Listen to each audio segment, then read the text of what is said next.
Hey guys! We're Bree and Steven, and today we're going to take you guys behind the scenes for a wedding in Palm Springs, California. So this is our first time ever doing one of these videos, and a lot of you guys have requested this type of video. In hindsight, we could have done a few things differently, but it's just hard when the whole wedding day is just going by so fast and you don't want to miss anything. But I think we did a pretty good job capturing behind the scenes of how we interact with our couples, and you guys will see how the pictures turned out throughout the day. That's right. Come on in. So we always start by going into the bride's room first, and we'll start getting some pictures of her getting her hair and makeup done. She actually had her dog as the flower girl, which was so cute, so we made sure to get a lot of photos of her dog. Next, we'll start by doing all of the detail shots, so the rings, the dress, the shoes, the invitations. This normally takes us about 30 minutes, so we asked them to get everything together the night before so it's all in one place. Her invitations were really awesome. They were palm leaves, so they turned out super cute.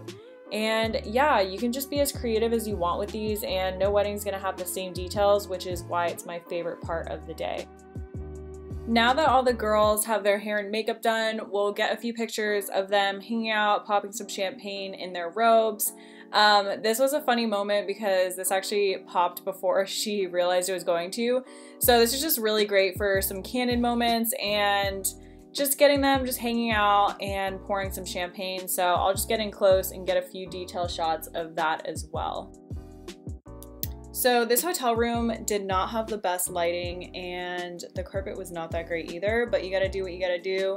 We ended up just putting these photos in black and white just because I think it looks better that way and it's a lot less distracting. So that's a tip. If you have something that's distracting or the lighting's not that good, then just put it in black and white and it'll be okay. After that, we just headed over to the guys. We didn't get any video of this just because we only had about 10 minutes to get it done. But here are just a few photos from the guys getting ready. After we were done with the guys, we had a couple minutes right before the first look, so I ended up just taking her outside just to get a few pictures of her with the bouquet since the lighting inside wasn't that great. So the place that they wanted to do their first look ended up being closed to the public, unfortunately, so we had to think quick on our feet to find another location. And I'm actually really happy with how these photos turned out. You'll see here in a second. I also wanted to point out that we were working with a videography team, as you can see in the rest of this video. Sometimes working with videographers can be really hard, but Justin and his team were really awesome, and we communicated pretty well throughout the rest of the wedding day. So it ended up working out perfectly.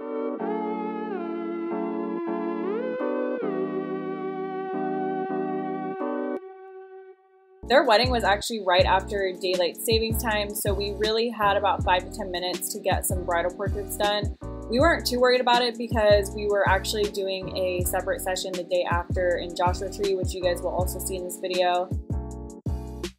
I am talking with them the entire time I'm doing portraits of them. You want them to feel comfortable, make jokes with them. I'm fixing her dress, I fix her hair, and Steven's normally also in the back being the hype man. So if you talk with them, it makes them feel more comfortable, and then it also shows in the photos.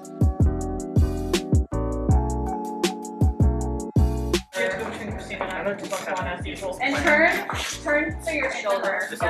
And then hold your bouquets on your left hand and then your right on your right. Everyone's gonna be looking right here. Yes, make sure your arms are all leveled. Beautiful. Get my lighting right. You guys. So right at that moment, I realized I actually hated the lighting here. We typically don't shoot against dark backdrops like this if we can avoid it. But the couple wanted to do a few photos here, and the videographers wanted to get some footage as well just because it's an iconic part of the hotel. So we just went along with it. We took a few pictures. I ended up actually moving them to the fields, like an open area next to them, which you'll see soon. I don't really hate the way that these photos turned out, but it's a little bit different than how we would normally edit. I'm just adding this in here because not every wedding that you're gonna shoot is gonna have ideal places for you to shoot. You just have to go along with it and make it work. But I will show you guys how these photos turned out right here. And to us, since we're photographers, we notice the lighting is off, but to her, she'll probably love these photos regardless, just because it's of her and her best friend, so it really is not that big of a deal. Like I said, I ended up moving them into this open area, and I really love how these ended up turning out. So we're just doing pretty typical group photos, and you can't really tell by this video, but it was getting dark out. The sun had already set, so we were really just rushing against time to get these over and done with before it got too dark. So unfortunately, we didn't get any footage of the ceremony or the reception because we were just busy working and dancing with them for the rest of the time.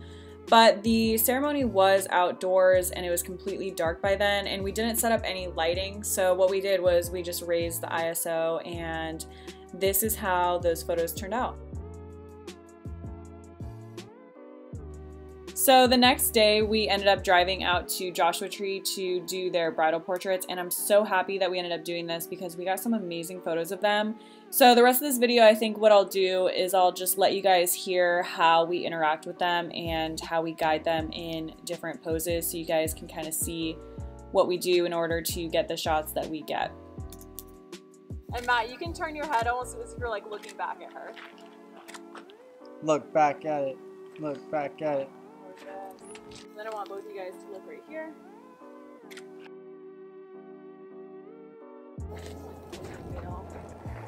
Babe, I'm so glad you told me to pull over here. This place is sick. Yeah, you want to actually hold it with your hand? Yeah. No, I love it.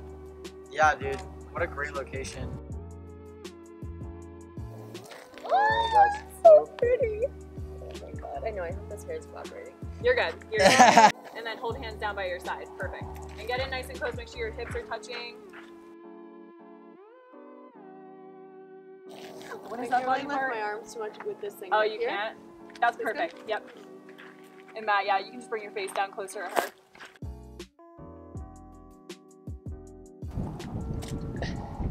Oh my gosh. Beautiful. Kat, wrap your arms around his neck again and pull him in nice and close.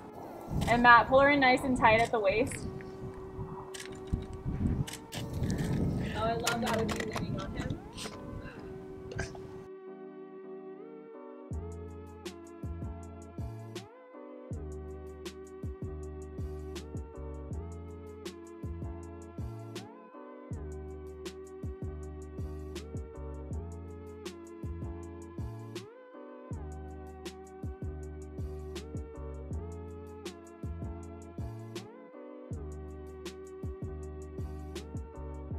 Alright, and you can look back.